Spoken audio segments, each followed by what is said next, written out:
Marketing के father किसे कहा जाता था? फिलिप कोटलर को। ठीक है, उनकी एक डेफिनेशन थी कि मार्केटिंग क्या है? It is the process of identifying, analysing and producing a one satisfying product for the satisfaction of the needs of customer. इसके बाद फीचर्स ऑफ मार्केटिंग के क्या फीचर्स होते हैं? मार्केटिंग एक सिस्टमैटिक प्रोसेस है, मतलब एक सीक्वेंस में मार्केटिंग के सारे फंक्शंस जो हैं वो किए जाते हैं। प्लानिंग, प्रोडक्शन, सेल्स, प्रमोशंस, ये सब distribution, idea, goods, services. Marketing में तीनों चीज़ आएंगी। गुड्स एंड सर्विस मैंने पहले बताया है। आइडिया क्या होता है? कुछ भी, जैसे सॉफ्टवेयर का कोई आइडिया हो गया तो आइडिया भी बिकता है। ठीक है, अब कोई फ़ोन की कंपनी है तो उनको क्या है कि ऐसा फ़ोन चाहिए जिसे ऐसे ऐसे करके ना फ़ोन का कहीं ना कहीं कलर चेंज हो जाए। तो ये सब क्या, ये आइडिया हो गए। जैसे बिना चार्जर से कनेक्ट करे फ़ोन चार्ज हो रहा था, आइडिया। टारगेट मार्केट कॉन्सेप्ट जो है वो MSTP मॉडल से आता है। Marketing segmentation, targeting and positioning. Segmentation का मतलब होता है, क्योंकि मार्केट बहुत बड़ा है, जोग्राफिकल कवरेज के हिसाब से देखा जाए तो मार्केट बहुत बड़ा है, और फिर कौन सा प्रोडक्ट बनाना है, तो इस वजह से हम मार्केट को किसी भी एक अच्छे बेस पर ना मार्केट को डिवाइड कर दिया जाता है छोटे छोटे सेगमेंट्स या टुकड़ों में, पार्ट्स में। जैसे कि इनकम के बेसिस पे कार की कंपनी क्या करती है, उसने सेगमेंट कर दिया है मार्केट को। किस बेस पे सेगमेंट करा? इनकम के बेसिस पे। जैसे कि लग्जरी कार्स हो गई, उसके बाद जो मिडिल क्लास के लिए हो गया एक सेगमेंट, और एक बिल्कुल ही इकोनॉमिक सेगमेंट बना दिया है। तो अब वो लग्जरी वाली कार की कंपनी जो है वो उसमें डील कर लेगी, जो मिडिल क्लास रेंज वाली है वो मारुति सुजुकी टाइप में डील कर लेगी। तो ये क्या हो गया? टारगेटिंग हो गया। अब इनकम के हिसाब से डिवाइड करने के बाद वो अपना एक मार्केट सेगमेंट डिसाइड कर लेते। फॉर एग्जांपल, मुझे लग्जरी कार्स बनानी है तो मैं लग्जरी मार्केट सेगमेंट लूँगी जिनकी इनकम ज़्यादा हाई होती है। उसके बाद पोजीशनिंग का मतलब क्या होता है? मैंने प्रोडक्ट बना दिया, पर वो बनाना ज़रूरी नहीं है, सामने वाले को उसकी इन्फॉर्मेशन, कन्वे ऑफ मैसेज भी करना ज़रूरी होता है। जैसे प्रमोशन या एडवर्टीजमेंट में आता है। ऑल परवेसिव का मतलब क्या होता है कि मार्केटिंग हर जगह यूज़ हो रहा है। मार्केटिंग एक प्रमोशनल स्ट्रैटेजी की तरह हर जगह मार्केटिंग यूज़ हो रही है। कस्टमर सेटिस्फैक्शन, मार्केटिंग क्या करता है? कस्टमर के लिए प्रोडक्ट बनाता है जिससे कस्टमर लेके खुश हो जाएगा। तो कस्टमर सेटिस्फैक्शन। कॉम्पिटिटिव एडवांटेज, अगर कस्टमर ज़्यादा हैप्पी है आपसे तो क्या होगा? बार बार आएगा आपके पास, आप ही से प्रोडक्ट खरीदेगा। उससे क्या होगा? वो कॉम्पिटिटर के पास नहीं जाएगा, उसके बाद वो 2 लोगों से और बोलेगा, उस प्रोडक्ट की तारीफ़ करेगा। तो ये क्या हो गया? Marketing competitive advantage. Marketing environment क्या होता है कि बिज़नेस जो है, अब वो मून पे तो है नहीं।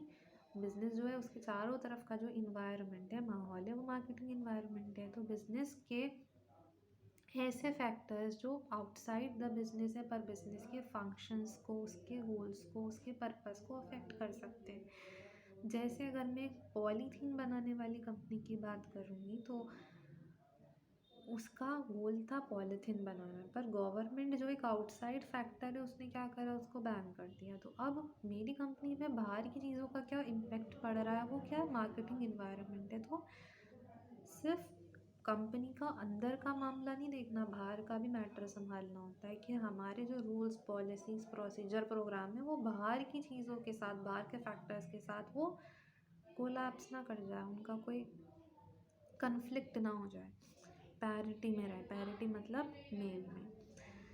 इंटीग्रेटेड अप्रोच, इंटीग्रेटेड का मतलब होता है जैसे डिफरेंट डिपार्टमेंट है, production department, planning department, marketing department, sales department, after sale service department, ये सब आपस में एक साथ कनेक्टेड रहते हैं। इंटीग्रेटेड, मिलकर काम करने वाली अप्रोच है मार्केटिंग। सोसाइटल इंटरेस्ट, मार्केटिंग सिर्फ और सिर्फ ये गोल नहीं है मार्केट का कि प्रोडक्ट, कंपनी का ये पर्पस नहीं है सिर्फ प्रॉफिट कमाए। इसके साथ साथ वो सोसाइटी की नीड्स को भी फुलफ़िल करना। जैसे मार्केटिंग होगी तो क्या होगा? सेल्स आएगी, सेल से क्या होगा? प्रोडक्शन, प्रोडक्शन से क्या होगा? एम्प्लॉयमेंट क्रिएट होगा। अच्छा, सेल ज़्यादा होगी तो क्या होगा? जीडीपी बढ़ेगा, नेशनल इनकम बढ़ेगी। हो सकता है वो नेशनल बाउंड्रीज़ के बाहर अपना प्रोडक्ट डेवलप करे, वहाँ पर प्रमोट करे, तो उससे नेशनल इनकम आएगी। स्टैंडर्ड रेज़ होगा, जितने ज़्यादा कंपटीशन होगा उतना ज़्यादा क्या होगा, क्वालिटी इन्हेंस होगी, चॉइस ज़्यादा होगी, तो इससे क्या होगा, एडवांटेज होगा कस्टमर को, तो स्टैंडर्ड ऑफ लिविंग इंक्रीज़ होगा। कॉरपोरेट इमेज, अगर कस्टमर सेटिस्फाई है ना, तो उसकी एक अच्छी इमेज क्रिएट होगी सामने वाले की नज़र में। पब्लिसिटी अनपेड फॉर्म में सबसे बढ़िया बात है, और उसके बाद तुम्हारी पब्लिसिटी भी हो रही है। एक्सपेंशन ऑफ बिजनेस, बिजनेस को एक्सपैंड करना है तो मार्केटिंग की अलग अलग स्ट्रैटेजीज़ होती है हमारे पास, कैसे करना है।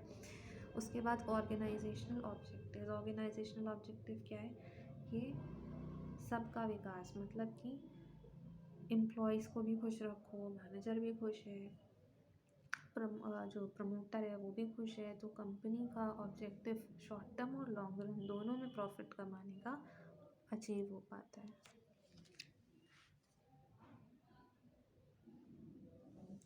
अब मार्केटिंग के कुछ फीचर्स हैं, जैसे मैनेजरल फंक्शन का मतलब होता है, मैनेजमेंट का मतलब क्या होता है, प्रोडक्ट, प्राइस, 4 P's होता है मार्केटिंग में, प्रोडक्ट, प्राइस, प्लेस, प्रमोशन, इन चारों को मैनेज करना होता है। क्या, अगर एक प्रोडक्ट है, सो फॉर एग्जांपल ये, तो उसका क्या प्रोडक्ट होगा, क्या प्राइस होगा, कैसा प्रोडक्ट होगा, क्या प्राइस रेंज में उसे ऑफ़र किया जाएगा, किस जगह पर ऑफ़र किया जाएगा, कैसे ऑफ़र किया जाएगा, प्रमोशन के लिए क्या किया जाएगा, तो ये मार्केटिंग इनको मैनेज करता है, इसलिए मार्केटिंग एक मैनेजरल फंक्शन कहलाता है। ह्यूमन एक्टिविटी, क्यों, क्योंकि ह्यूमन वांट्स को सेटिस्फाई कर रहा है, आइडेंटिफाई कर रहा है। इकोनॉमिक एक्टिविटी, मार्केटिंग कोई क्यों कर रहा है, ऑब्वियसली पैसे कमाने के लिए, मेन पर्पस यही है प्रॉफिट कमाना। मार्केटिंग आर्ट और साइंस दोनों होता है, आर्ट और साइंस। साइंस क्या है, जिसके खुद के रूल्स होते हैं, है ना, गाइडलाइंस होती हैं, प्रॉपर प्रिंसिपल्स होते हैं। उसी तरह से मार्केटिंग में भी मार्केटिंग प्रिंसिपल्स होते हैं। और आर्ट इसलिए क्योंकि कौन सा प्रिंसिपल कब अप्लाई करना है वो हमारे जजमेंट पर डिपेंड करता है, तो art is about human behaviour and sciences जो प्रिंसिपल्स आते हैं इसमें।